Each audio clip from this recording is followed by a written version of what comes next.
Sorry, just want to try and get as close as we can to the posted meeting schedule. I'd like to call the Madison Public Schools Board of Education meeting to order. We'll begin with the Pledge of Allegiance.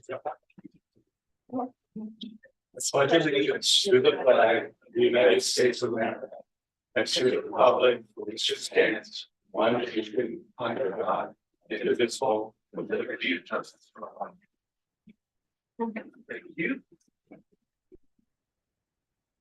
Okay, I just would announce that we do have some board members who are participating by Zoom this evening. So just keep that in mind. If anybody speaking can make sure to speak loud and clear so they can participate. Thank you. And so I'd like to call now for the school community session and any public participation. And Emily, do you have the thing to read, or would you like me to read it? Sure. No, can you hear me okay? Yes. Okay. So we welcome public comment at our board meetings, whether you are in person or joining us via Zoom. We just ask, if you're joining via Zoom, to raise your hand, identify yourself with your name. We limit comments to 3 minutes in order to ensure that people have time to speak. It should not be expected during a board meeting that there will be a discussion, but the community member may be contacted for follow-up. So do we have any folks in person there in the room who'd like to speak? We do have our Board of Selectmen liaison who we were going to invite to speak during this portion, but can we see if there's no one else apparently here? Is there anyone else online raising their hand? No, so it would just be Scott Murphy. So shall I roll? Please. All right, very good. So hi, everybody. Scott Murphy, one of the recently sworn in yesterday Board of Selectmen for the next 4 years. So thank you for having me. I'm pleased to be here with my backup singers and behind me here. We're going to do a little song for you. We have been busy, not only getting sworn in, going through a campaign over the last, I don't know, 6 months or so, 4 months ago. But there's been a lot going on, obviously, in the town. I thought it would be important just to give you guys a quick update. Certainly any opportunity for questions. You guys know how to find me. But I also wanted to just take an opportunity to thank all of you for all the things that you do for our town. From the Board of Selectmen, I think it's important to pat each other on the back every once in a while. We just went through the campaign season. There's been, a lot of things said, things that we meant, things that we didn't mean. I think, we need an opportunity to just reflect, I think, on all the wonderful things that you guys all do for the town and for our students and our kids and our faculty and our administrators. It's pretty incredible. So thank you, thank you, thank you. From a Board of Selectmen standpoint, we have had 2 meetings of late that I thought would be useful to bring you up to speed on. The first was on 11/13. You probably have heard at this point that we have a new facilities director, Peter Anderson, who's coming in from Stonington. So that was pretty exciting. We had a public information session on our strategic plan. If anybody want to peek at it, I did bring a copy of the strategic plan. Some of you in the audience were in the room. That was pretty well attended. A lot of great comments and dialogue, both in person and on Zoom. So that was great. And certainly the strategic plan is a document that is not meant to be exhaustive. It's an 80-20, but moving us in sort of the mindset of getting some things done in the town. And we want to make sure that we're really putting that emphasis on action at this point. We talked about Garvin Point. Those of you that visit the surf club, Garvin Point is where the flagpole is, where we all picnic and hang out and have fun together. We're in the process right now of redoing that, which is great. So we are in the process of sending out bids, and the one thing that I think all felt very strongly about is no obstruction of our views to our beautiful sound. So that is that hopefully all the bids will come back using that in mind. Yesterday, we did have our meeting again, very important swearing in ceremony, so that was wonderful. We did hear that we were awarded our AAA bonding, which is great news as a town. So a lot of hard work, I think, from a lot of folks, some in this room as well, to make that happen. Our welcome signs have been installed. So I know everybody really would have preferred black and gold. I'm hearing some comments on social media, right? But you know, I think the overwhelming feeling so far has been pretty positive on our welcome signs. So they are now out and about on the different entries to our beautiful town. If you go downtown, we just kind of stumbled upon this, but there are no wires downtown. So people have been amped up about that for quite some time now. The poles, for some reason, were cut in half. They haven't been taken completely down, but it's coming. So we have heard anyways. So that's, again, great news there. The big elementary school project was discussed. For those of you who were on our Board of Selectmen meeting, the Graham and the design committee were on giving an update, which was great.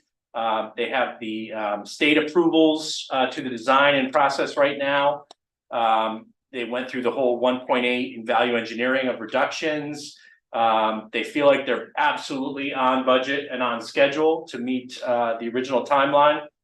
3 early contracts are under budget right now, things like switches and things like that, that they had to sort of pre-order and get that going, which will actually help us maintain the schedule, which is pretty exciting. And then January, we'll have the bidding process go back out.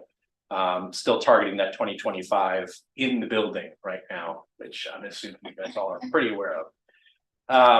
We also talked about the tax abatement and freeze program for our seniors. So that has now been approved and in place for the upcoming tax season. So I'm sure we're all, myself included, very excited about that. So to be able to take advantage where we can. The Polson project, I mentioned to some in the back, my backup singers, that the Polson project was approved for $935,000. This is including monies for the auditorium, electrical power, and then the HVAC system. And then lastly, we talked about 2 different topics where charges were in play: affordable housing and the bicycle and pedestrian committee. So any questions on things that are going on in town that I can answer? And if not, we have an ongoing dialogue. We actually have a group chat between Craig, Seth, and I, you know, given things that pop up. So Thank you. crickets, very good. Thank you, Scott. Of course, happy to be here. Thank you. Yeah. Okay. Any other public comment? No, okay. Thank you. We'll move on to our Board of Education Student Representatives reports. We have Eli and Brooke with us. Thank you, guys. Yeah, Do you guys want to use the backup singer? I'm a solo actor. We're doing that. Field hockey recently won their state championship after winning the conference championship, and Miss Lecky was named both state coach of the year and SEC coach of the year. So big congrats to the field hockey team. Football is currently in their first round of states. Right now, the game started at 6:30 at the Surf Club against St. Joe's. So good luck to them. 11 seniors in the class of 2024 were recently inducted into the National Honor Society, and I was there in attendance, and it's always great to be recognized for your achievements inside and outside the classroom. So good for them. And new furniture is on the bridge. We had 1 shipment of furniture that came in recently, about a week ago or so, and they're currently in the works of buying the next shipment. But right now it's couches, and basically we had tables and old plastic chairs for the seniors to eat lunch on. And now we have couches with more outlets to charge phones or devices, and new tables and new chairs and everything. So definitely exciting for me. So I love it. So trimester 2 started on Monday, which meant that exams were before Thanksgiving break, and that was the first time that I currently had exams before Thanksgiving. And I, and along with a ton of other students, thought that was like a much better schedule since we were able to actually relax during the break instead of like cramming in our studying. So I think if we could continue doing that throughout like the upcoming years, I think students would appreciate that. The fall play, which is Pride and Prejudice, is starting their performances on Thursday.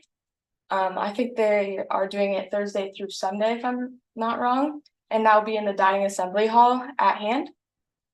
The band and orchestra are having a California trip next week. I'm in the orchestra, so I'll be there. And I think it's always great to have these like school trips because it's a nice way to like bond with all the people in your ensemble. And I'm super excited. And as Eli was talking about with the fall sports wrapping up and doing amazing, the winter sports are now currently beginning, and I'm pretty sure the first official week was this week. Thank you. Any questions for our student reps? No? Is the overall response to the new furniture on the bridge positive? Yeah, I'd say it is. I think most people like it. I mean, maybe some people would say there's maybe a lack of tables. You mostly use your legs as like your table. But other than that, I mean, we're getting another shipment, and Mr. Salutary made it seem like that's like the next half. So this is only half of It's all the what we're gonna tables. have. I don't know. He didn't exactly say what's coming, but he did talk about some tables. He did talk about some tables, but it's great. It's better than what it was before. It's definitely, it's great. I think everyone loves it. Other questions? Thank you very much. Thank you. Thank you both. Right, next item on the agenda is the superintendent's report. Dr. Bell. Yes, thank you, Chairman Klaskin. And so each year we present the school accountability index to the board. We have not brought the principals in the past, but talking to them as a group, you know, we have a pretty big celebration, and they all wanted to attend tonight. So we appreciate their attendance on that. The high school would be here, as mentioned. You know, we have a football game going on, and they asked me if they could make sure they stay and help supervise the game going on. So I certainly wanted them to do that. I don't think there's any secret to the board, you know, in terms of our principal group. So I thank them for being here. I mean, my opinion is we have the strongest principal group in the entire state. I think I have some experience working throughout the state, and so I just want to thank them for this work. I mean, this was you know, certainly something that Kayla and I were heavily involved in. But when you get into what's going on, the building was actually happening in the classrooms. It's actually happening with the teachers. You know, it's this group that really drives that. So I can't thank them enough for their investment and their work in this. And then obviously, you know, they would say this before I could finish that sentence, but you know, it's our teachers, it's our coaches, you know, it's our students and families who've really taken to this work as well. You know, we have amazing teachers, and I also would say they're the best teachers in the state. So I can't thank them enough for their work in this. And I think there's some pieces in here that we knew would be turned around. I think that for some of us, or for all of us, it happened faster than, you know, we thought. So I'm just going to take the first couple slides. I do have them, and I can see them online. So I won't move from my seat, and then I'll turn it back to Gail, you know, for the next piece. So what is the accountability index? You know, we presented this to the board. It's been in place in Connecticut for about 10 years. And it's the way that Connecticut, you know, ranks districts. They don't do a lot of the, you know, publicly scoring of that, but it's a holistic accountability index that it's spent several years developing with a lot of teacher and district input in terms of what would be ranked. And I think they've done as best as they can. You know, I have you know, some concerns with any type of ranking system. And then there are some pieces in here that are inherently unfair to students and districts in certain ways. But without spending a lot of time on that, I think that you know, they've done a pretty good job of bringing in some other pieces like the art index portion of that, like the physical fitness, like it's school attendance, things like that you know, I think are important. So it is on a scale of 0 to 100. You see the slides here. They place schools on a ranking of 1 to 5, and then districts are based on a 1 to 3 based on the scores that they obtain in that 0 to 100 ranking. So what does this mean for Madison, and where do we rank? You'll see on that next slide of where we stand on the I'm sorry, go back one, our specific district score, and where that rates in terms of the state ranking. So just basically going, I know the board has seen this a number of times, but the index rate is what Madison Public Schools actually achieves on those ranking. The target is what the state has put out for a target. You'll see in a number of areas we are above the target, which is where we want to be. And that means that we're getting the maximum amount of points earned. I think one thing the state has really gotten correct on this is that they give more of max points for growth. So that means that you're working with a student and they're growing more than predicted for a year. And I think that shows the value and the work of an educational system that student growth is important. The entire school index has rankings for every category. None of the schools themselves have the rankings completely, because for instance, the high school just tests SAT at grade 11, so there's no growth model for the high school. And then other places that the middle school and Brown and Ryerson and Jeffrey do not have all the different areas. So no school has all the ranking areas, but the district as a whole does. So it's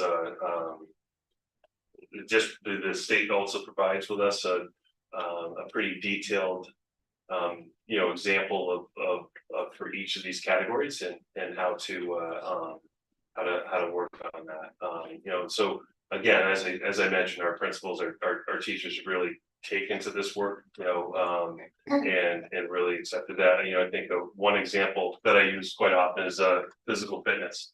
And so Mr. Henderson and I met with his two teachers, and just talked really about how this worked, and they took that work. They were very excited about it. They talked about their work as a state level, and worked very closely with their students. Very proud of their results on that. That's just one minor example. I think that those discussions happen at each of the schools that we're doing the physical fitness testing. Next slide. So this is something we're particularly proud of. So this work, when you rank districts based on that previous chart and where Madison would land in the entire state, we'd be number one. So based on the state ranking, we achieved the highest score as an entire district in the entire state. So again, just really proud of that result for our students, our town, and our staff who put a lot of work into that. And that's something that we did not expect as we entered into this year, but this is information that we start receiving, and we knew as soon as it started coming out, Gail and her staff do calculations, and we knew it was pretty good. We don't know if we knew it was going to be quite this good, but we're thrilled about that. Just a couple notes overall. There was 8 focus schools that were exited across the state, 28 added. The state's scores as a whole pretty much did go down. Our 2 schools from Madison did exit, and we've talked about that in the past. And I think that it also created a first for the state. I'm quite sure, based on information that and confirmed by the state, that they've never had schools exit and then go right to schools of distinction. So that was really a great point for Polson and for Brown. And then also, as I've shared before, all 5 of our schools are schools of distinction. That was definitely confirmed as well from the state, that they've never had a district with all of its schools be schools of distinction. So we're really proud of that. Only 153 schools of distinction throughout the state, so to have 5 in Madison is really tremendous. So I thank my partner in this work, Gail Darlingham, who's really working with her team and leaders and administrators on on a daily basis. So, yeah, I really, she's the daily driver on this. So thank you, Gail. I will turn it over to you for the rest. Thank you. You know, again, just echoing your comments about the admin team. They were courageously looking at every data point, really looking at this 95-page guide on how you can use these indicators to drive improvement, and working closely with the teacher teams and the coaches. It doesn't happen unless the building leadership is strong and willing to do that work. So I deeply appreciate each and every one of you. That was new work for us and definitely showed in the results. I think that Dr. Cook captured pretty much, and I think this is familiar to you, of how the categories are broken apart and really looking at those index values. That's how the cut scores lay out for categories. So category 1 is an 85 to 100 points, category 2 is 70 to 84.9, and category 3 is a 0 to 69.9%. So those categories actually are assigned, and then there's ways that those categories can drop according to a couple different reasons. If your participation rate from students is lower than 95% in any group or subgroup, which means that it could be a very small number of kids, if it goes to 94, then you will drop a level from a 1 to a 2 or a 2 to a 3. Or if there's an achievement gap, if the gap is different than the average statewide gap in any subject area or subgroup, that will also impact the level. And the same for graduation gap. We had no drops this year. On the left-hand side, you'll see that actually last year we had 3 schools of distinction. And those were Ryerson, Jeffrey, and Daniel Hand. And then of course, this year we have all schools as schools of distinction. Those schools of distinction are cited for top 10% of high performance. And the way that's calculated is elementary and middle schools are grouped together and high schools are grouped together. They're evaluated separately and they're sorted based on that accountability index from highest to lowest. So the top 10% in the state after that ranking become eligible for schools of distinction. However, if they have any of those outlier achievement gaps or graduation rates or participation rates lower than 95%, then they're not a school of distinction. So you have to meet all of that criteria to be a school of distinction. So to be in the top 10% high performance for every school is definitely something that you don't see, and definitely comes with a lot of focus and effort on the part of every educator. So we're pleased about that. We also know that that comes at a cost of some time and some effort for different indicators, and we're pleased that those efforts showed in these numbers. But we also want to maintain a good balance of how much effort we put into indexes and still maintain really good solid scores. So here, you could see Ryerson School. I think it's really important what Dr. Cook said, that not all of these categories are filled out. So if you look at the overall achievement index, you can see that in our elementary schools, there are no growth indexes because the administration of the Smarter Balanced is only given in 3rd grade for the first time. So there is no growth because we don't have a 4th grade cohort in that building. So they're really counted against standardized test scores and chronic absenteeism is the ranking for our 2 elementary schools. However, when you think about 2025, you know that Brown will also be partnered with those 2 elementary schools, will become K through 5, and that means more of those indicators will be counted.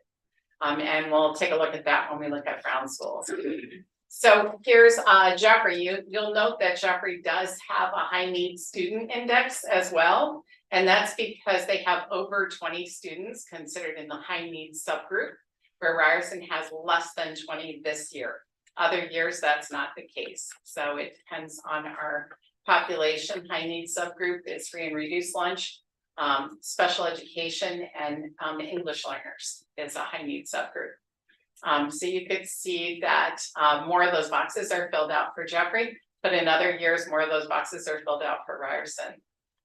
Take a look at Brown though, and now you can see the number of indicators that will be calculated into our 2 elementary schools for 2025. We will be looking at academic growth in science, science indicators of the first administrations in grade 5.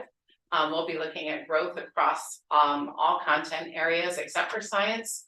And we no doubt will have high need subgroup calculations for both schools because our numbers will be probably equal in both schools or close to it. So you can see School of Distinction Category 1. I have to say going from a 4 to a 1 is really something. You can see 86.9% is the calculation for Brown School. That's a great celebration. Another celebration for Polson School, you're looking at another indicator that's introduced on track to high school graduation. And you will also see our physical fitness exam continuing across all of the schools. I think that when you look at the school category 2, you have to remind yourself that they are in the top 10% of the state when middle schools and elementary schools are grouped together. So it's hard for middle schools to make all of those growth indexes. Kids are getting older, they're taking the smarter balance year after year after year. So that includes our 8th grade students, our 7th grade students, and our 6th grade students. So another great celebration, School of Distinction. Just incredible to have that amount of growth in all of our schools. And the high school, again, is looking at a School of Distinction, really looking at no outlier achievement gaps as well throughout our district is really a great, a great celebration to special education and regular education, making sure that all of our kids are really on track and showing significant growth across all content areas. So that's really the summation of all of our charts and graphs. But again, kind of going back to this one, if you take a look at the scores from 21-22 to 22-23, you can see that we have made just great gains and just highly respected in the state.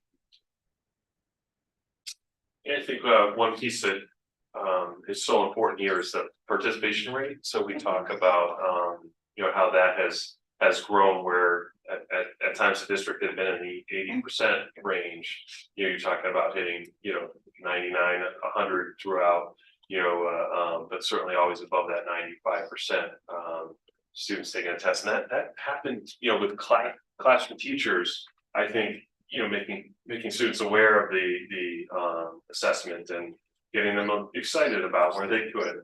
And I think also principals working with families and saying, I think this is a year that your child can take the exam and working through that. So I think that's so important because you never want to drop a category or be brought down because not enough students took the test. And as Gail mentioned, there are areas where just a few students opting out would bring us below that 95%. So principals really put a lot of attention in that and a lot of individual work with students and families. Yeah, I have to say, in 1 year, we had one student opt out in a high need subgroup and that brought us below 95. Yeah. So every student in a small district really impacts some of those decisions. So, Questions any or questions? comments for Gail or Dr. Cook? Anybody? I would like to make a comment, not surprisingly. First of all, I'm so impressed by, and I always am commonly impressed by all the work of our educators and our building administrators, truly talented, our teachers, and from central office on down, these kind of results are only achievable when talented people are dedicated and focused. And the other thing that impresses me is that not only have we had clearly had a redoubled focus on academics that has paid off in terms of the index here. But at the same time, coming out of COVID, we've placed a strong priority on social emotional learning and student health and well-being, and teacher and staff health and well-being, mental health and well-being as well. And those things, as far as I can see, are achieving results. And I kind of see the two of them working hand in hand, and to be able to focus so much energy on both at the same time is truly astounding. And, you know, I and the rest of the board, I'm sure, thank you all. Not only you in the room, but, you know, the whole district, all the staff for all your incredible efforts and all the incredible work you're doing. It's humbling, to be a member of a board where, we're trying to lay the groundwork to allow you to excel. You guys are running out ahead of where we are. You're just amazing. Thank you so much. Congratulations too. Sorry.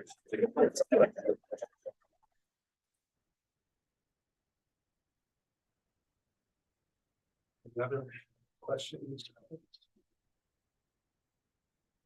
Thank you, principals, thank you, Gail. Thanks, good. Thanks. All right, so you will see in your packet, normally we have, or recently, we've only been doing 1-year school calendars. I know in the past, the district had done 2 years in advance.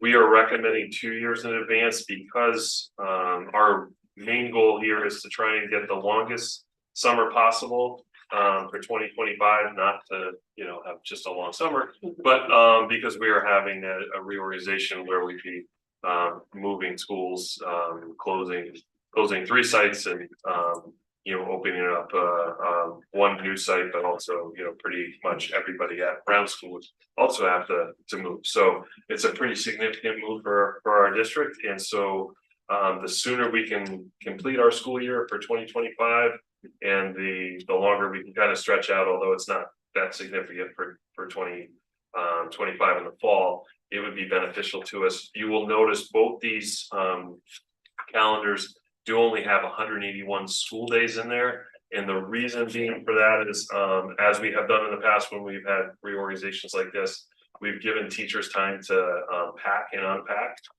So they can be ready for that school year. So for instance, in June of 2025, there's a PD day at the end of the school year for middle school and high school. That would be a packing day for our elementary and Brown colleagues, our student, you know, and for 2 half days at the end of the year for them to do that. So the equivalent of 2 days to do that. And the last time this happened, the district gave 2 full days. So trying not to impact families quite so much.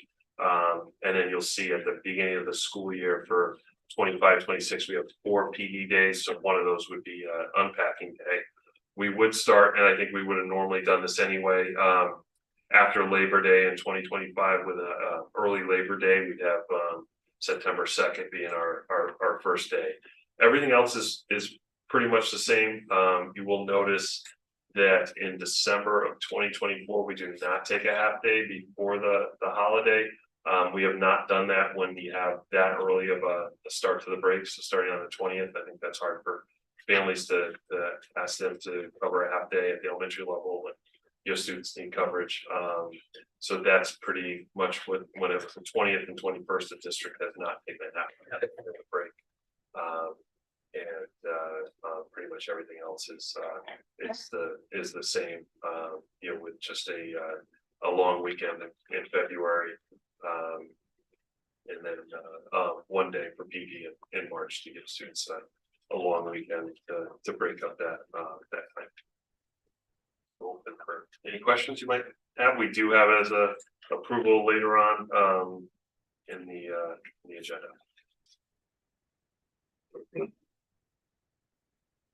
Yes. I'm assuming this calendar was endorsed by the teachers union and administrators union. Yes, thank you. I did leave that out. You know, everybody has certain days they would love to have off. And it doesn't certainly do that for everybody, but overall the teachers union was pleased with it. The administrators were pleased with it. PRC, I do share that with them. I do get asked every year about the day after Halloween. And you know, some parents would like that as a day off, other parents would not. You know, again, trying to get the days in, we're just, you know, trying to do that. And we, you know, November is a month that's broken up already. And so we try and have as much consistent instruction as possible. But yes, that's part of our process, is to review it with the teachers union. And yeah, thank you. I have a question, Scott. Has there ever been any talk about the town doing like the Saturday closest to Halloween as like Halloween Day? Have you heard of it? It's like a national thing. People talk about it, which would kind of take that off plate if they did that, but You just have the trunk or treat thing that happens, but it's on Yeah. the same day. so- nobody ever talks about. No, but we just did, so I guess we're gonna bring it up. Okay, Yeah. wonderful. Yeah, I mean, I think a lot of parents would appreciate that. The whole town would just do it Yeah. that one Saturday before or I don't right think it there. ever happened. I think it ends up being just another day for kids to get to them. Okay, so then, you know, It's a double down. Trunk or treat, Halloween, Saturday. That's a very good point. People who get the memo and people who don't get the memo, right? Right. This town does take its Halloween very serious. Yes. Yes. We need it. They all know where the big bars Also, just a quick item, we've talked about this ongoing, you know, I think the town and board is extremely aggressive with grants. We've had some really great recent success on both sides. We are, you know, ready to go after the HVAC grant. We have a committee together that includes Emily, Galen and Jean Fitzgerald, as well as our facilities lead, and we've utilized Colliers for some support on this. We are still a year away from being able to apply for the HVAC grant, because for our two major projects, Daniel Hand, we do not have all the funds secured at this point. So that is a requirement of the grant, as you could imagine. And then for Polson, we are just now designing the system. And so we would not be able to go forward for the entire Polson project. We'd be able to probably go forward for the design project. So the committee decided to wait one more year. We do know there will be another year of grant funds available. So to maximize that, we're in a better position. Also, any system needs to be 20 years old or older, and so it does get us to that point with Daniel Hand, clearly. So we'd be in good position for a year from now. So we'll continue to prepare for that and be ready when they come out a year from now. That completes my report. Thank you. Oh, one last thing. Madison Youth and Family Services did do their student survey again this year. They will present that to the board. We had been looking for a date that worked. As you know, they meet on Tuesdays. I know that's one of Scott's big conflicts, is Tuesdays is their meeting date. He's on their board. So we're looking at March 5th. And so I didn't want the board to feel left out, that they'll see this later than students and staff. And the public, there will be a public presentation. You'll all be invited to that as well. But our chance as a board to receive that information and also ask questions of Madison Youth and Family Services will be March 5th, because January is obviously budget for us, and then there's a conflict in February for Scott and his staff. So that's where we landed on that. Just want to share that. That does complete my report. Thank you, Chris. Board member comments. Any board member comments? I would just like to remind everybody that we attended in force this year the CAVE conference. It was very informative as always. We received our CAVE Board of Distinction Award and had a photograph opportunity with the Commissioner of Education. And I think our membership and our relationship with CAVE as a district and as a board has been very helpful. I thank and congratulate the members who were able to attend and continue to encourage all the members to attend CAPE conferences and also other leadership and continuing education opportunities as they present themselves. Thank you. Any other board member comments? Okay, anyone online want to say anything? Okay. Now audience response to information presented. Is there any audience besides Scott? Nobody online. Okay, we'll cruise through that one. Well, one date that we did talk about that I forgot to mention, which is gonna impact all of you, so stay tuned. Is the Board of Ed is presenting to the Board of Finance and the Board of Selectmen on Valentine's Day. Good luck with that. I love our presentation, sweetheart. I'm pretty sure it's gonna be a sweetheart deal. Yeah. Okay, thank you, Scott. Yeah. Dad jokes. Yeah. We move on to our, All night. Always good for you. so now we'll move on to our board committee liaison updates, curriculum and student development. Steve? Yes, we met on November 14th at 5:30 p.m. Members present were Mary Ann Connolly and myself, also present, Dr. Cook, Gail, and Seth. The agenda for the Curriculum and Student Development Committee was all centered around Daniel Han High School. There were 3 items on the agenda. One was the Daniel Han High School Chemical Hygiene Plan, and this was a presentation by Paul Mezek, for the benefit of the board and the benefit of the general public. The chemical hygiene plan is the most comprehensive plan you would ever hope to see, with hundreds of items and oversight and check and standards, OSHA standards, HASCM standards, lab standards. And that is as it should be, because of all the activities we do within our schools, particularly in the high school level. What happens in those labs, what happens in chemistry labs and other related labs poses probably the highest risk, for students and all the activities we do. Consequently, having oversight, checks, follow-up, protocols is extremely important. And the board members in the committee were very impressed with the presentation, and particularly Paul, who really oversees this entire process at the high school. The amount of monitoring, the checks, the scheduling and oversight is really awesome. Primary focus of his presentation was adding and seeking board approval for the provisions that would be aligned with the Fab Lab, because that is a new lab. But we got an introduction to the entire process, which is really very impressive. Another item on the agenda was the high school program of studies. This was a presentation by Principal Salatari and his team. Presentation outlined changes and modifications, which is, happens to some extent on an annual basis.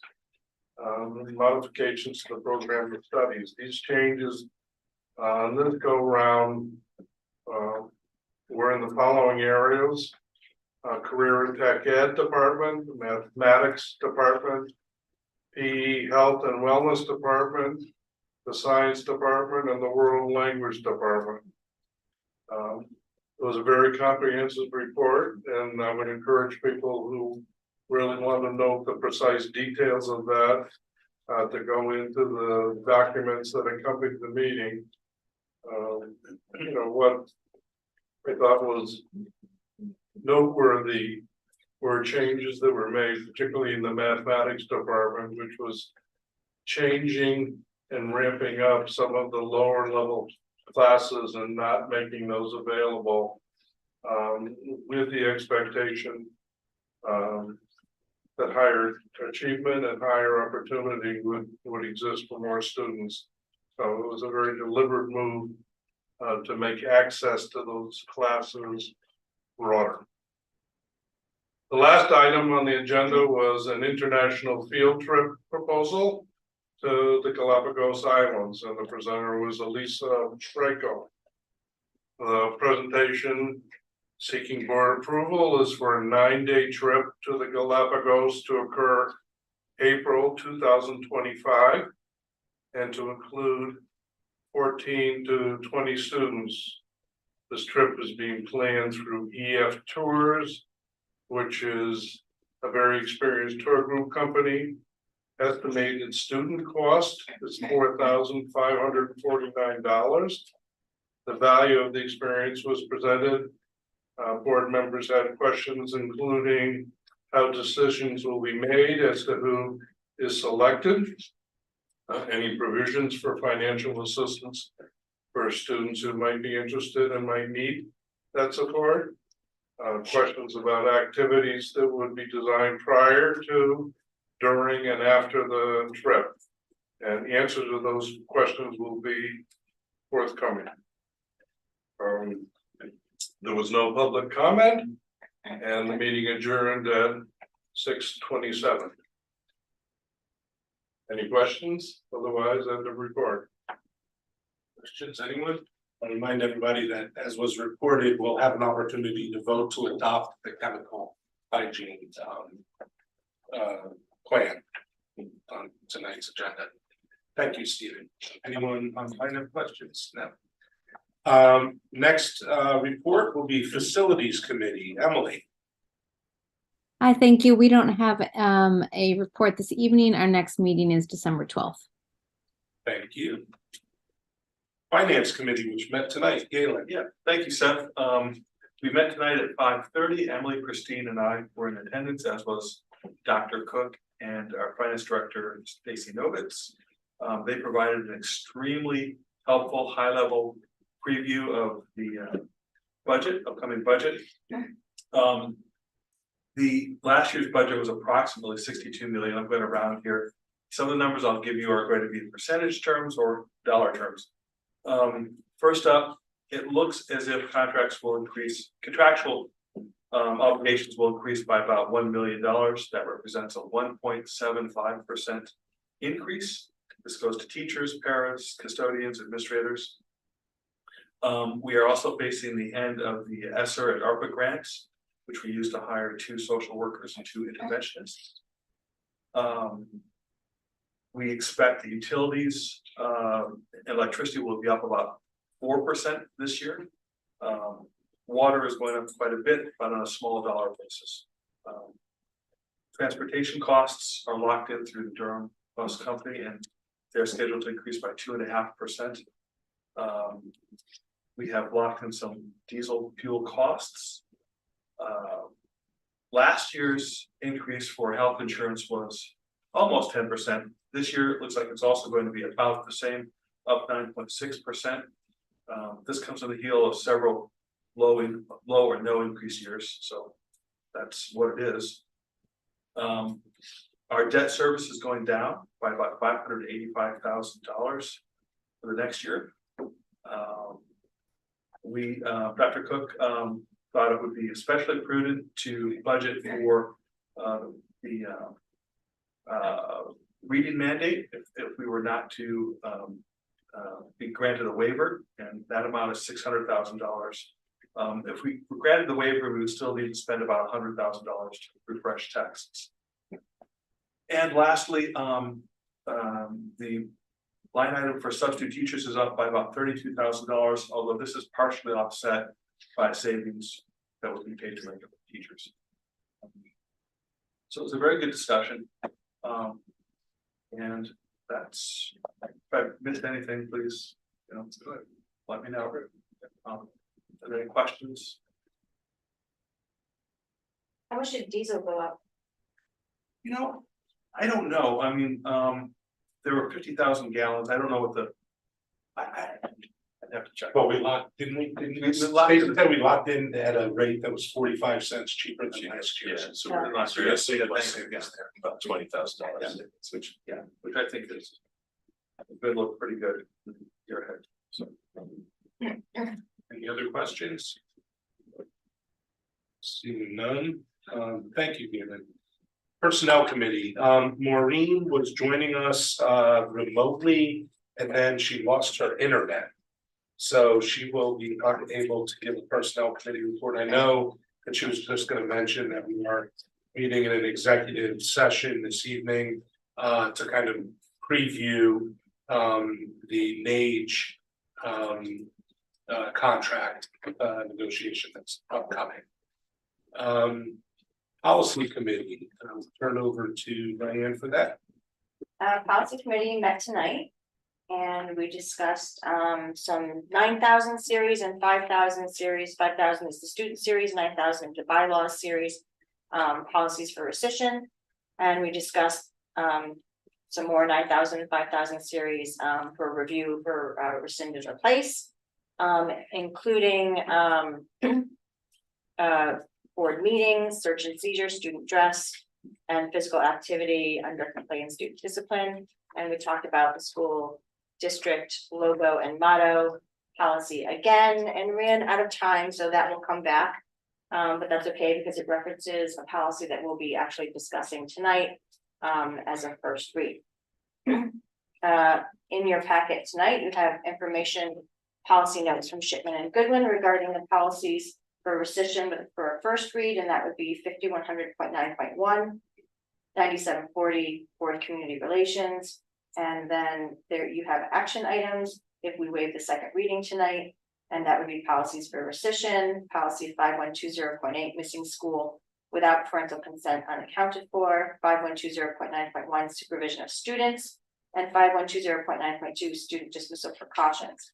Then you have policies for review, which are on first read tonight as well, 5110.4 student discipline, 5040 admission to public schools at or before age 5, policy 9540.2 instruction and posting of agenda, policy 5180.1 confidentiality and access to educational records, which actually replaces the old 5180.1 records confidentiality, 5180.1.1 directory information, 5180.1.2 relations with non-custodial parents, and 5125.1 health medical records.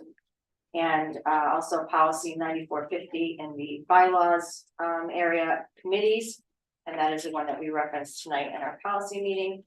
And it would be the new 9450 committees replacing the old policy 9450 board committees, 9450.1 committee of the whole, and 9460 advisory committees. And we also have the policy for review. If we waive the second reading, it'll be an action item. Policy 4040 plan for minority educator recruitment.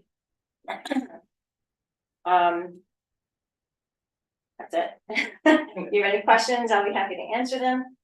We will discuss them later on for the ones that have action items. I just want to remind you that the policies that are in the 9,000 series, because their bylaws do require a 2/3 vote of the board. And the report. I do Yeah. have a question or comment. Yes. This concerns policy for review 5110.4 student discipline. It's in our packet. It concerns lines 57 through 68 about protected class harassment. Can you give me 1 second? Find it. Yeah.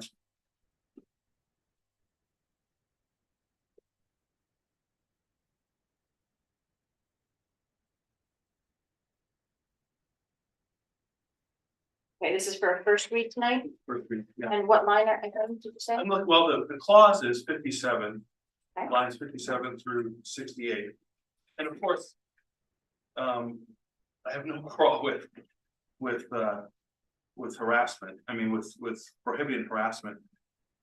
My concern is on lines, well, it says, okay, I'll just start from the top. Sure. Line 62, harassment constitutes unlawful discrimination when it creates a hostile environment, which occurs when the harassment is sufficiently severe, pervasive, or persistent, so as to interfere with or limit a student's ability to participate in or benefit from the services, activities, or opportunities offered by school. As it should be, no, but this is the part that I just can't get my head around. Harassment does not have to include intent to harm, be directed at a specific target or involve repeated incidents. So I understand the intent, and I agree with the intent. Nobody should be harassed or limited. But the part I don't understand is, does not have to include intent to harm. So my question therefore is, who decides what constitutes harassment? Is the person who feels harassed? Or is it an administrative decision? So for instance, I could say, it's hypothetically speaking, it's been shown that boys score lower on IQ tests than do girls. And if I were a boy, I would consider that the same. I'm a dummy, I'm limited, that limits or interferes with my ability to learn. Obviously, it's a silly example, it's hypothetical, but there's no intent to harm with that statement. But it doesn't have to be. So is this the state's language? Is it It is. Chipman and Goodwin's language? It is from the state statute. Okay. That is, So, yeah, that entire section that's new, because the whole thing is underlined, is from the state statute. And when I read it, I had the same misgivings about it that you did, because it never actually says, and a lot of times in the state statutes, they will include language where they don't actually define their terms, whereas most of their statutes, they define terms. And in some of them, they just don't, and it seems like it is left up to interpretation. And it's really sort of unclear. Yes. I would say, in response to that question, that this all resides within the context of a policy that calls for progressive discipline. So if somebody says something insensitive that amounts to harassment by a subjective observer, right? An enforcement agent like a teacher or an administrator, right? And they realize there was no intent to harm, well then they could potentially start with just calling them in and having a discussion with them. And that could be the first progressive disciplinary action, as opposed to jumping to a suspension, for example, or something like that. But interestingly enough, that the part that you pointed out is actually listed under definitions. It is defining what protected class harassment is. And so I see your point, and I raise you that we have nothing to do because it's state statute. I think if it helps a little bit, though, it is determined by the administrator, so it's not automatically if somebody reports that, that they feel harassed, that means that the person who was the harasser allegedly, gets the strongest discipline. Instead, there would be a discussion. I think one of the hardest things to determine is intent, so like you go through that. I mean, I get it, somebody say, well, it wasn't my intent. Right, right, yeah, but so. Yeah. Thank you.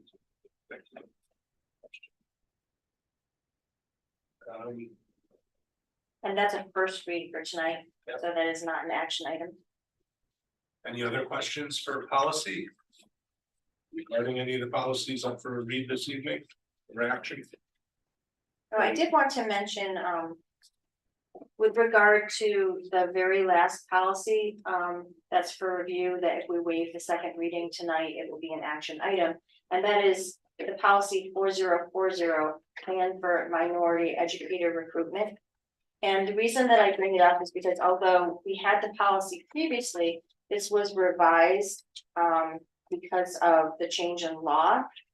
And the new law changed some language terms. So if you look at your policy notes, it says under prior law, boards of education were required to develop and implement a plan for minority educator recruitment to reduce racial, ethnic, and economic isolation and provide students with opportunities to interact with teachers from a variety of racial, ethnic backgrounds. Effective July 1, state law requires that such plan be named the Increasing Educator Diversity Plan.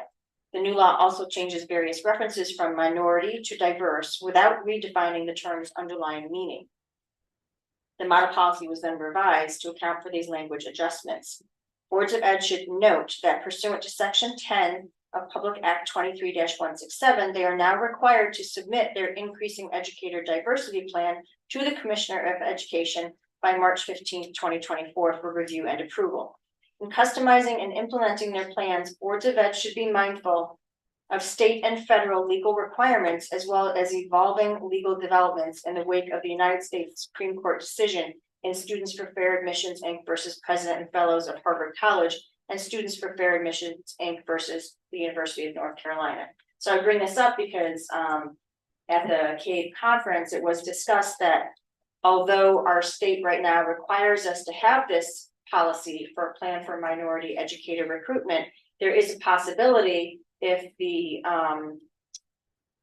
court decides to take up further cases, they may decide based on their decision that it is unfair to admit students based on race, that it may be unfair to hire someone based on race. And we may be revisiting this again if the court takes it up and what their decision is and how it reflects on the law. So that's just a fun point. And that's the end of my report. And just to add to that in plain English for the peanut gallery, that's basically the law that's developing recently around affirmative action. And whether affirmative action that has been struck down by the Supreme Court recently with regard to college admissions will extend or not to hiring as well. So that's thank you. That's a good point. Just call me peanut gallery. I meant the people in the TV peanut gallery, not you, Scott, sorry. You meant it in the best possible way. Okay. I felt the love on it. So thank you. Any other questions for policy? Any online? No. All right, thank you very much. The last report is our Learn liaison. Mary Ann is unable to be with us this evening due to a family commitment. And she did provide me with some notes on the last Learn meeting, but I think it would be better to allow her next meeting to report on that, on the meeting she attended recently. So I will reserve that for next meeting. Okay, moving on the agenda to our first action item. I need a motion to waive the second reading and rescind the following policies. 5120.8, missing school without parental consent / unaccounted for. 5120.9.1, supervision of students, and 5120.9.2, student dismissal precautions. All right, that's by Diane, seconded by Galen. Any discussion on those? Yeah, I heard you say it. Sorry, I thought I did. You rescind your second? Okay. Any discussion on those? Any discussion? Seeing none, all in favor, aye. Aye. Opposed, nay. Any abstentions? Motion carries 1, 2, 3, 4, 5, 6, 7-0. Thank you. I need an action item number 9. I need a motion to waive the second reading and approve policy number 4040, plan for minority educator recruitment. So moved. Motion by Diane, seconded by Galen. Any discussion on that? Discussion, seeing none, all in favor, aye. Opposed, nay. Any abstentions? Motion carries 7-0. Thank you. Action item 10, I need a motion to approve the 2024-25 and 2025-26 school year calendars as presented by the superintendent. So moved by Stephen. Second. Seconded by Kathy. Any discussion on the calendars? I'd like to thank Dr. Cook for thoughtful approach. I second that. So you don't need a second. Okay, any further discussion? Seeing none, I'll call for the vote. All in favor, aye. Opposed, nay. Any abstentions? Seeing none, that carries 7-0. Thank you. Action item 11, a motion, I need a motion to approve the disposal of used books and equipment as detailed in our packet this evening. So. Give them to Kathy, give the second to Diane, thank you. Any discussion on disposing of used books? I will say we did get a thank you from Lon Seidman, who is the chair of the board of Lime Old Line. Valley Regional. right? Oh, Valley Regional Elementary, but he's on the board also of Lime Old Line. Okay. So I guess we donated a lot of our prior books, a lot of the books from our prior book disposal to his school, and he was very appreciative, so at least we're donating them to good causes, so. So now Thank this you. is for books and equipment. Yeah, this is for used books and equipment. I have a question about the equipment. Did we already replace them or do we need to replace these? No, we need to replace them. Yeah, So these are yes, yeah, but they're. going to not be being action used. items. Okay. Okay, any other discussion or questions? Seeing none, all in favor, aye. All opposed, nay. Any abstentions, motion carries 7-0, thank you. Action item 12, I need a motion to approve the 2023-2024 chemical hygiene plan. So moved by Steve, seconded by Kathy. Mhm. Thank you. So I Any have, discussion? Sure, I have a question and more of a statement. sure. So, I have read this chemical hygiene plan in its previous iteration very thoroughly, the last time that I was on curriculum. And, at the time I took issue with a certain statement in it, and I still take issue with it. And so I did some research and I went online and I looked at Harvard University's chemical hygiene plan, and I looked at New York State, Department of Education's chemical hygiene plan that they have their schools use, and I looked at a high school from Wisconsin and a high school from New Jersey. And it was all very boring and dull, but I did not actually find anything that reflected the problem that I find in ours, and I will tell you where it is. If you turn to page 13. So most chemical hygiene plans are typical chemical hygiene plans where they focus on the safety of storing and disposing of, and accidents that happen with chemical spills and gas vapors, the use of gas hoods, protective equipment, yada, yada, yada. And they don't really talk so much about first aid. Our chemical hygiene plan does talk about first aid. And the issue that I take is on page 13 under the second paragraph called bleeding. And I just cannot understand why this is in here. So direct pressure over the wound with use of a barrier such as a rubber glove. First of all, no one uses rubber, but that's aside. If a glove is not handy, use a shoe with the hand inside of it. So what we're telling our faculty members to do is, your student is bleeding out and you should take your shoe off and put your hand in the shoe to stop the bleeding in order to protect yourself. And I just take issue with this because I, first of all, cannot imagine any teacher ever doing that. And also because it's clearly more concerned with the very remote possibility of some sort of transmission from a student bleeding out to the person who is trying to administer first aid. And that just offends me greatly. As a person who is a trained doctor, surgeon, I was an EMS person before, an EMT. Nowhere ever does anyone ever say to use a shoe, to put your hand in a dirty, filthy shoe and place it on an arterial bleed, because you can't even feel what you're doing. It's just absurd to me. And so I, again, take issue with this, and I have not seen anything about first aid in any other chemical, and I granted have not read a ton of chemical hygiene plans, but good God, I read enough. And so I don't know, do we have like some other first aid manual protocol that our teachers are taught or informed of, or besides this? Because I just don't see how this should even be here. I understand that, you know, obviously you want to protect yourself, you should be wearing a medical glove, but it's not always there. And it offends me. So we do offer first aid and CPR on typically it's voluntary though to our staff, and we've had some good sign up for that over the last few years. Our nurse supervisor has set those up for our staff. I'm not aware, I can look into if there's any other documentation. I do know 2 years ago when we discussed this, and went all the way up to the state level, when we came back and talked about it. I'm pleased to report that no one's used their shoe in the 2 years.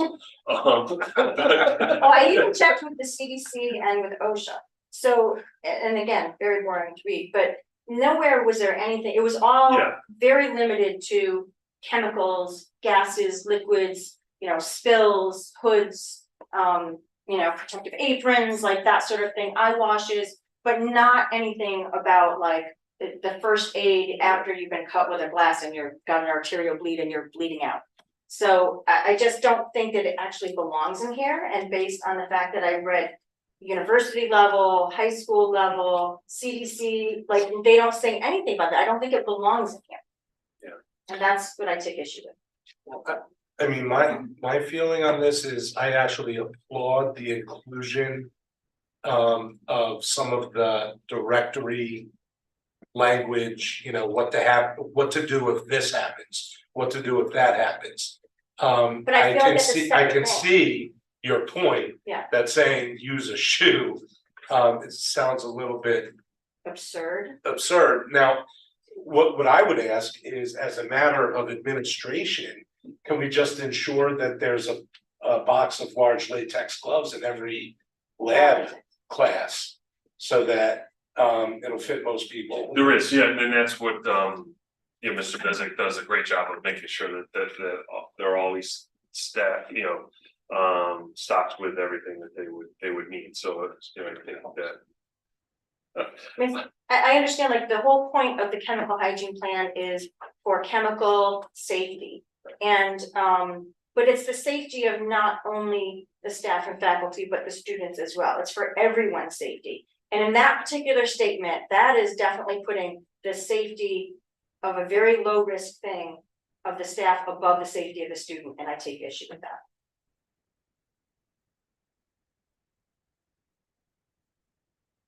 Yeah, there's really no follow-up to that. So so that's my issue. I don't know if we can find some other, because I looked at model plans, where obviously you can change it for your district and everything, and there was never anything. And so I feel like a first aid policy or a first aid plan is really separate from a chemical hygiene plan. In those plans were just silent on the issue. They didn't. Yeah, they didn't say it at all. And in fact, so for Harvard University, they refer to like a whole separate, plan.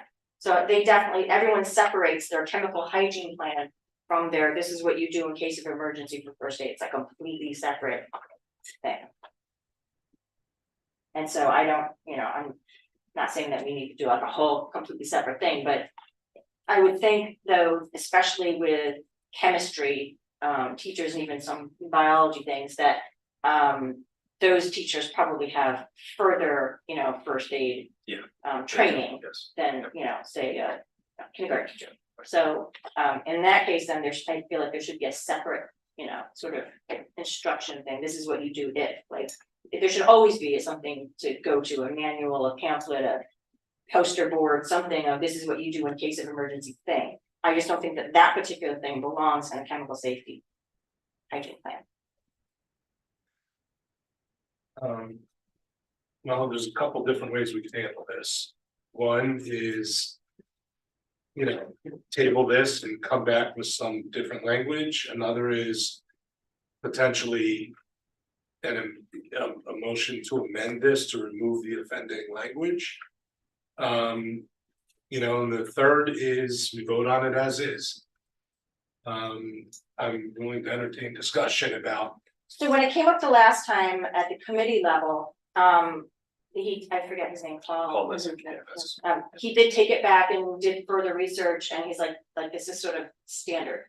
But You know, I'm not sure exactly, you know, where he got the information from, or like, is that standard for Connecticut, but not standard for New York State, or? It was the lead person in, that's the State Department of Ed in charge of that, that's in charge of making sure that we went back to. And it stayed at committee level, for 2 meetings, and then it came back and it said, no, that's the recommendation, and they cited where it came from, so. You know, Is there, maybe you can use the protective head coverings for water policy? Oh, no. No, but seriously, like when I was a Boy Scout, we learned you can tear cloth and, you know, use it as a bandage and just, you know, tie it tight. They tell you how to put a knot over the part to keep it tight, you know. I don't want to substitute what I learned when I was 12 years old in the Scouts, for what the Department of Education feels is appropriate. Used to shoot it, but. The dirty one. But, yeah, I mean, I absolutely see your concern with that particular sentence. You know, I expect there's a rationale. You know, It's because it's I'm not- hard. It's something that's, it's a hard rigid. thing, so we're talking about arterial bleed, not Right. cut, you know. right, but I would counter with, you can't feel what you're doing. As someone who's actually done it. Right. Just saying. But I don't so honestly, I am not comfortable changing the language. You know, because I certainly don't feel expert enough to do that. You know, having a more in-depth explanation of where that came from. You know, might make sense. Is there a time requirement for when this needs to be adopted by? It's the current year chemical hygiene plan. I understand the concern. I think I never would have thought of shoe. I think when Diane brought this up 2 years ago, but I also feel like we kind of beat this dead horse already. Like we did go back to the state. oh yeah, I just side. wanted to be in that. So I Go back to the state. I would strongly recommend we not alter that because, you know, then we're saying something different than what's recommended. I can ask Paul to provide that information again, but you know, it's the. Like unless that person at the State Department has changed or they've changed their state It has not- recommendations, Right. I don't think it's going to change. I'm just trying to make a point that it's Yeah. ridiculous, absurd, and I'm offended by it. And I don't like it, but it doesn't make me say that I'm not gonna vote for the rest of it. The rest of it is a lot of hard work. It's necessary, it's required, it's needed. It's just, I'm making my point, and I know nothing is actually going to change. You know, my expectation is if there were a major accident and a student was bleeding out. A staff member is not gonna be running, where's the chemical hygiene plan? You know, they're gonna be responding with first aid. So, you know, I think the way to deal with the issue is. You know, what Diane speaks to, which is how explicit are we in training staff? In first aid and emergency first aid, and making sure that that scenario. Is covered in terms of how do you protect yourself against bloodborne pathogens and protect a student. Given the resources we have in the lab, you know. With the likelihood that anybody is gonna take their shoe off because they remembered that page in the Now they're chemical gonna hygiene. I think is pretty small. Yes. They're gonna call it the Diane. Oh, there's no paper towels. Yeah, oh, I see. It could be paper. Who No paper who brought that one? Not on. So, all right, so I think we, you know, unless anybody online has any discussion points they wanted to add, I want to make sure that you guys an opportunity. to speak. I think they're just enjoying the discussion. Yeah. Okay, so. Why don't we call the question, vote on it, we'll have it, there's already a motion on the floor. To approve it as is. Why don't I call for a vote on that, and if it does not pass by chance, we can consider a different course from I there. mean, we could pass it and still just ask a question, you know, to be answered at a later date. Yes, we absolutely can do that. All right, all in favor, aye? Aye. Passing it, all opposed, nay. Any abstentions? All right, so it's 6 yay, 6 ayes and 1 abstention. So motion passes 6-0-1 abstention. Thank you all very much. That was an interesting discussion. I never thought we'd have around the board table. Shoot. But anyway, all right, moving on to action Try to keep item. it lively here. Action item 13, I need a motion to approve an international field trip to the Galapagos Islands, Ecuador in April 2025. So moved. Kathy, can I get a second? Second. And Diane, thank you. Any discussion? Yes. Please, sir. I have some concerns.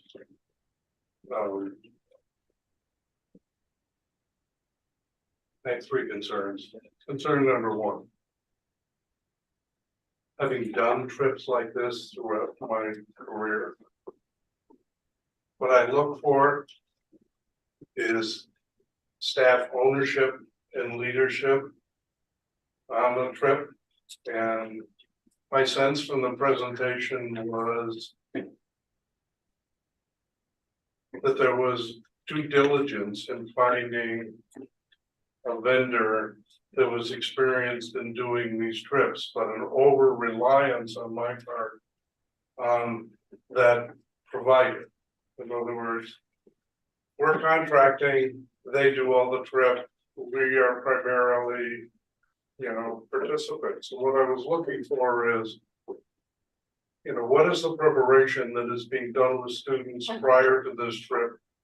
That the school owns. What are the activities that are gonna happen on the trip that the school owns? And what are the follow-up activities after the trip that the school owns? So I had some questions about that. The other question I had was, there's 14 to 20 students. And the question was, how are we going to select these students? Well, we're gonna put out a query and we're gonna see who responds. The question was, if 70 plus students respond and say they wanna go, how are we gonna choose which students go and which don't? And we didn't have an answer for that, and that was gonna come back to us. The third area of concern was, this is a costly trip. Given an unknown on a selection process, is this going to be a trip only for those that are sufficiently privileged and can afford it, or others that have an interest? Is there any provision to be able to support other students that might be interested?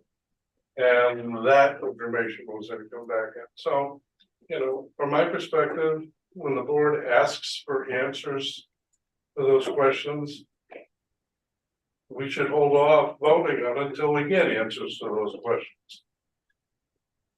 So did you have something to add to that? I'm sorry. The memo was in everyone's packet, right? Yes. Okay, with that information. Yeah, Just I wanted to will make sure say- there wasn't an error in the packet. under the educational opportunity section, it does talk about it being, about there being meetings in advance and some education going on. I do understand that this one short paragraph does not really speak in detail to any kind of curriculum or specifics about what will be taught. I would caution against us requiring a curriculum level detail before the board approves these educational opportunities moving forward. But at the same time, my feeling is, I agree, I don't want to set a precedent where we vote on something before we have answers, unless there's a time requirement, like a real time crunch, and we need to vote on it this meeting as opposed to, next meeting, and give the teacher, Lisa Branco, an opportunity to respond to some of your, really legitimate concerns. So, Diane. So I have a couple of questions. So, my first question is, the tour fee is $4,549, and then it says transportation fee to be determined for a bus to the airport. So like, you know, how much more is that gonna add to the cost per student? Just based on past trips, there should be some sort of estimate number there, like as opposed to just. Should be determined, it should be like, you know, approximately, you know, whatever. Well, that was asked specifically during the teacher's presentation. Mhm. And she did respond directly that it depends on how many students participate, because you can split the bus fare to Kennedy Airport, you know, 50 ways or 30 ways. So, you know. you So can't really- the other thing that I would ask is, it is a fairly expensive trip, and I know over the past 4 years, there have been some pretty expensive trips, and the participation has been on the lower side because of it.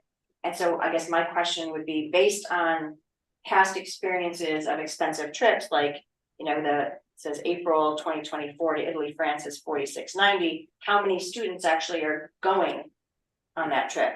In June of 2023, they went to Spain. How many students? So that you can get sort of an idea. When the cost is more, I think the participation level drops down. And also depending on, you know, when they're going. I can answer that. It's within that 15 to 20 range, because what would happen is if it goes over 20, we'd have to add a third chaperone.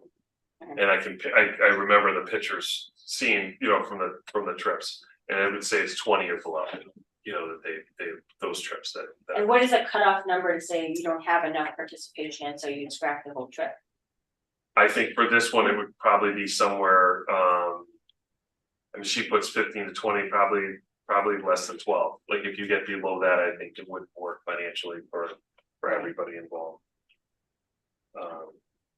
And she did indicate that there's a payment plan, first of all, which still, you know, doesn't help some of the less well-off students. But she also indicated during the presentation that there would be opportunities for fundraisers. Again, you know, that's a general statement, and you know, with this kind of a cost, Right. I would like to really see that it's accessible to students. And also, it's not mentioned in here that I saw, but whenever there's a trip like this, there's always the discussion and suggestion that you buy trip insurance, which is an additional cost for the student. And still living in the days of COVID, you know, what kind of health insurance or trip insurance would be required for a trip like this? Because, you know, you could very well invest quite a bit of money in this, doing the payment plan, get COVID. I mean, people are still getting COVID. And, you know, you're not gonna get all your money back, depending on the insurance that you get. So there's still that, you know, big risk factor that's, you know, prior to a few years ago was not a thing. I mean, trip insurance was still a thing, but it wasn't like a big deal. And so I think that's, you know, a pretty substantial additional cost. Because I don't know too many people that are gonna invest in a trip like this without getting that trip insurance. And I believe in a previous package, when they talked about going, and I think it was to whatever, they talked about the insurance and how much it would be. Oh, absolutely. I think that's been basically our requirement going forward. It should be, you know. Yeah, trip and there's no insurance, because mention of it here that I saw. when COVID hit initially, it was, they want the district to pay, you know. Oh, But yeah. a lot of Yes. families felt like that, and I know that happened here too. But I do know two things. So one, the price goes up when we hit December. So I think they were hoping for approval tonight. To any delay, you're talking middle of December, they can't have their meeting probably now till January. It delays also that The payment period. the payment period for them to also spread this out. And I know And scholarship yeah, applications. Ms. Braco worked with Gail on this. I think these are her best answers to the questions. Like, I don't know that. And I know Mr. Penn asked those at the committee meeting. So I think that this is what Gail, and I know this is what Gail and Ms. Braco came up with for the answers to those questions. It's not obviously as tied to going to France for the French, you know, classes, things like that. I know it's not that closely tied, but I think this was something, it is, you know, it is voluntary. I don't think we'll see that problem of too many asking. I think it will, you know, probably be at most, you know, in the 15 to 20 range. I'd be surprised if it was more. Well, Steve, given that there apparently is a time, not crush, but a preferable time requirement associated with this? And since you raised the issue, are you willing to suspend your concern and have a vote tonight on the representation by Craig, that he'll reach back out and ask the teacher to provide some more in-depth information about the educational opportunities now that it's had an opportunity Yeah, to I think think about I'm it? entirely comfortable with that. You know, and I'm not asking for a full curriculum. But my sense is, this is a huge educational opportunity. And it feels like, you know, like when you go on a cruise, you know, you buy the ticket and then you show up and whatever they do, they do. And I think that's a, you know, a missed opportunity. You know, I think, you know, we can set a higher standard than that. The other is, I just think there's some detailed information that we ought to have before we send kids out halfway across the world. So, you know, I'm entirely comfortable with that, and I fully expect we'll get those answers, but I don't, you know, I'm not comfortable with raising questions and not getting answers. Understood. So do you want to vote on it tonight, or do you not want to vote on it? I'm comfortable voting on it because I am entirely comfortable. You know, that Gail and the teacher will come back. Particularly given that there was discussion tonight for the answers. And I get what you're saying, because even when they had a relatively small trip for the band and orchestra, they went to Walt Disney World, it was very well defined. It was on this day, they're competing in this thing, they're gonna go to this event on this day, they're gonna do, you know, the orchestra will work with a director on this day. It was like certain things that were pre-planned that related to the reason for the trip. And then they also obviously had fun at Disney World. So yeah, I see what's missing in this. It's like, yeah, we're going to Galapagos. You know, and what else? And that this is a good provider, and they have a whole host of activities involved. Okay, like what? Yeah, what was it? Mr. Glazer, I think was the guy who did a lot of these trips, and was it Martin Glassmith? Yeah. He did a load of these trips over many years, and he came in and he had a slide presentation where he went into a bit more detail about the cultural events that they were going to attend and what they're going to teach the students up front. He really had his stuff together because he did it for several years. I would imagine this being Elisa Brago's first stab at it. You know, she just hasn't provided as much information as the board would like prefer to see. And maybe this will be instructive to her. But you know, if you're willing to vote on this, let's call the question. And you know, this will be a learning lesson for Lisa as well. And Do you want to vote where you say you're approving the field trip pending, you know, additional information?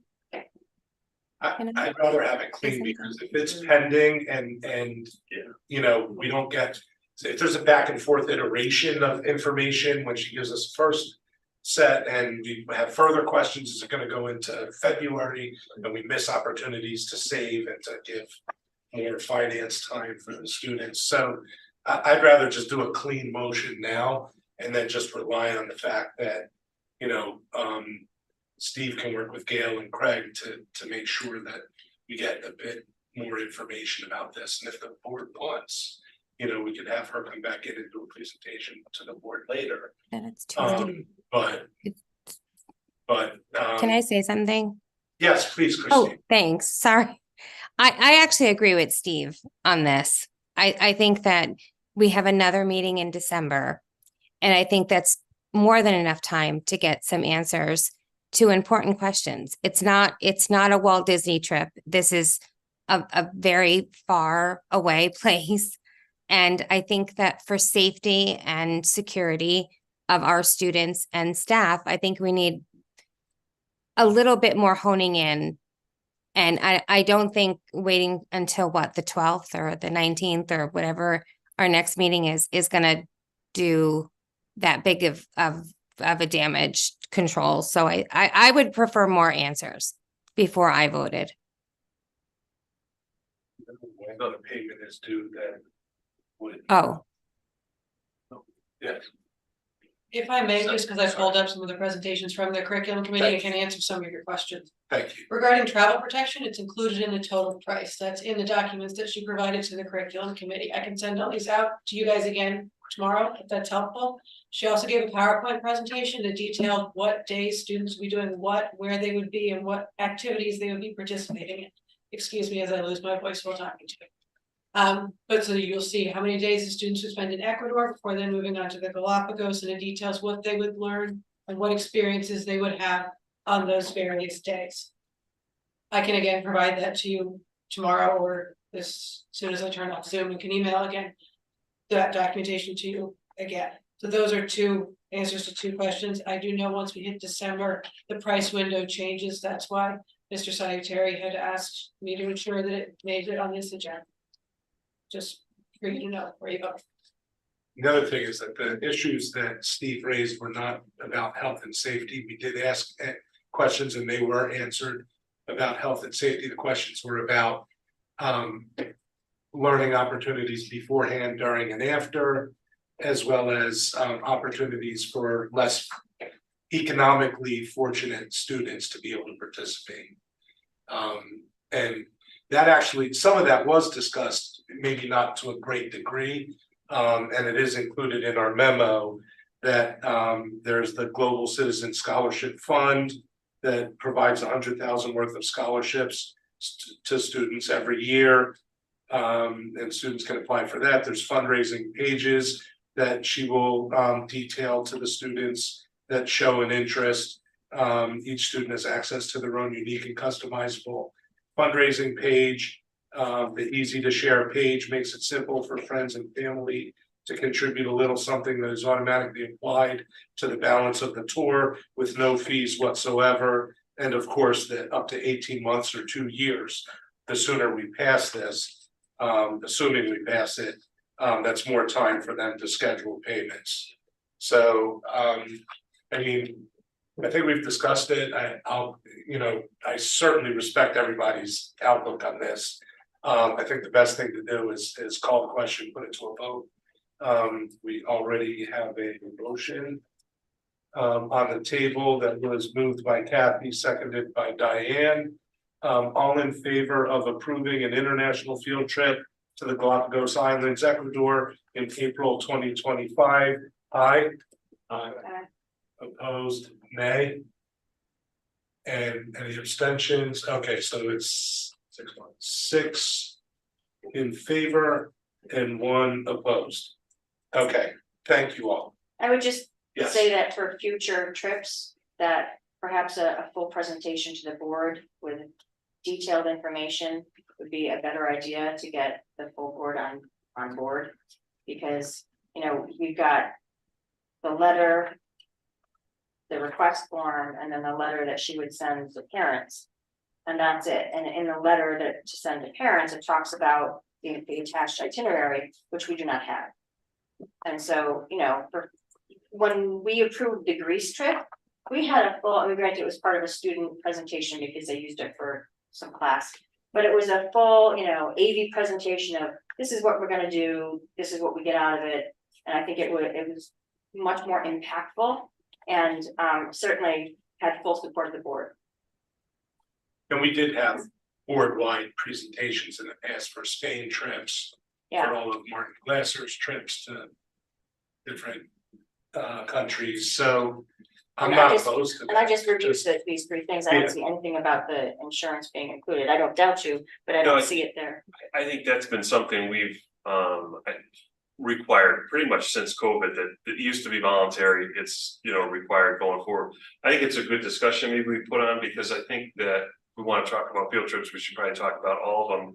This is a voluntary trip that is very expensive, but we have trips that are more tied towards classes that still cost a lot of money that not all families can absorb. We have athletic, teams that not all families can participate on because they cannot pay for that. So I think that there's things that are more tied to our curriculum, like you think about the Walt Disney trip, the band going to that.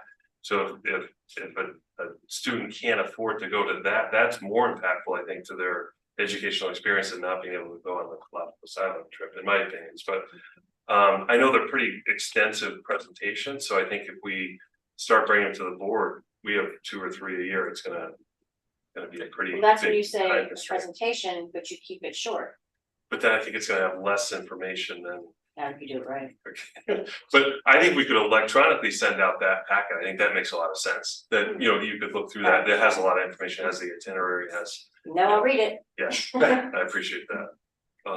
And the one from high school in Wisconsin and. But you know, I do appreciate that, and I will get back the additional questions. So I appreciate that it was approved tonight. I think it's an opportunity, you know, for the staff member to go. It's a lot of work for them, and while they're there, they're working 24 hours a day. So it's, you know, it's a lot of work. So I do appreciate us making this possible. But it also, raises a question for me of whether, as a board member, we should look at trips that are happening during school vacations that are voluntary versus trips that are during school time connected to the curriculum, whether we, should look at those with a different lens, You're right. The next one up is Martin Glasser's German exchange. Remember, we had the German students come forward. That's in July. They're still in school, so our students would attend school. Well, there, I think only a couple days.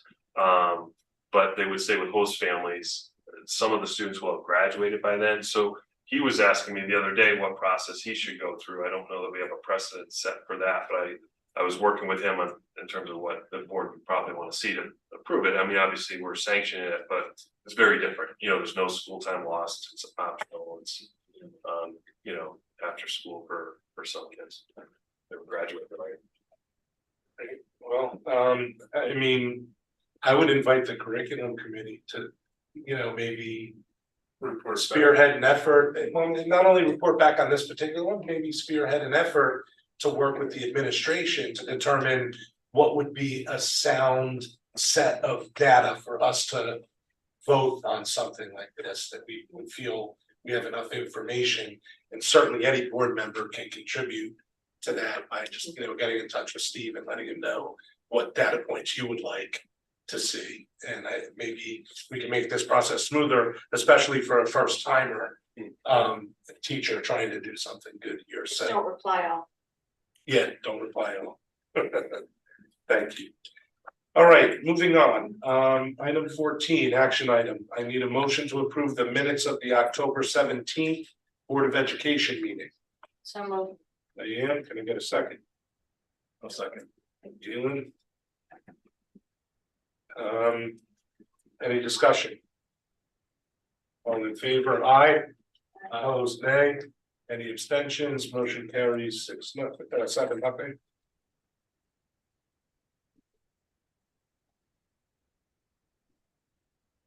Action item 15, I need a motion to approve the minutes of the November 14th Board of Education organizational, regular, and retreat meetings. So moved.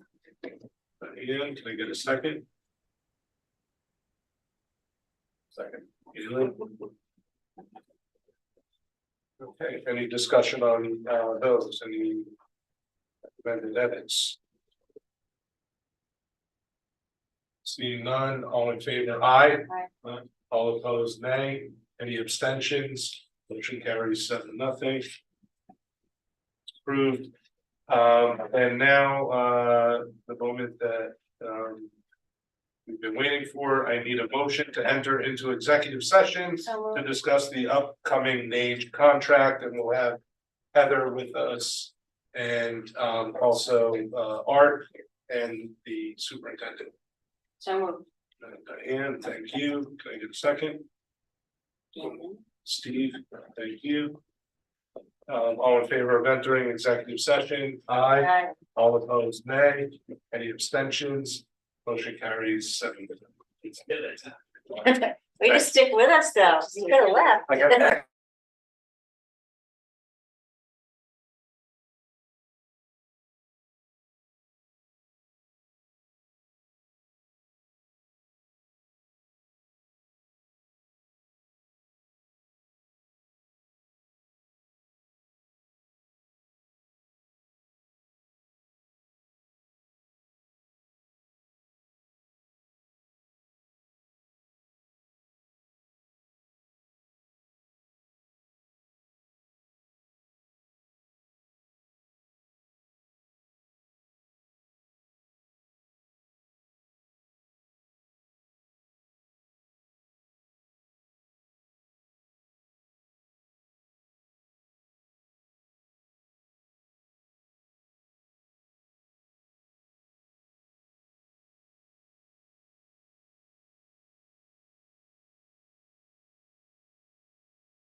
I've never had that peanut butter taste that good again, but Yeah, I don't know, what peanut butter they use, I don't know, what was in it?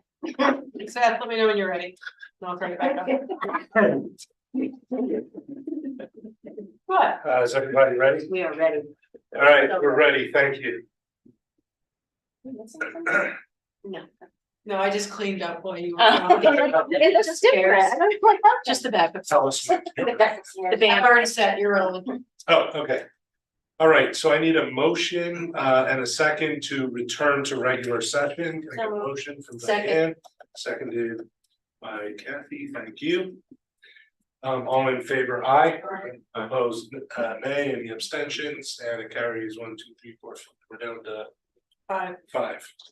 Then there were 5. 5-0. And let me say, so. This is going. You get something for like sticking with the program here? really good, yes. Okay, we know you're on. What were we missing? What just happened? Oh, Miller, sorry.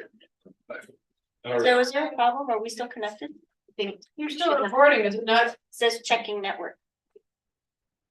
Switch it. It's still rolling. You guys just can't see it. No one's on Zoom, so you're okay. okay, Thanks. all right, so next agenda item is future agenda items. You have that in your packet, very last page. It's just meetings that are upcoming. No, I'm sorry, that's meetings and dates of importance. Anybody have any requests for future agenda items? Seeing none, then meetings and dates of importance, those are attached. I need a motion to adjourn. So moved. Second. Diane, seconded by Kathy, thank you both. To adjourn at 10:13. We voting? All in favor, aye. Opposed, nay. And we abstain.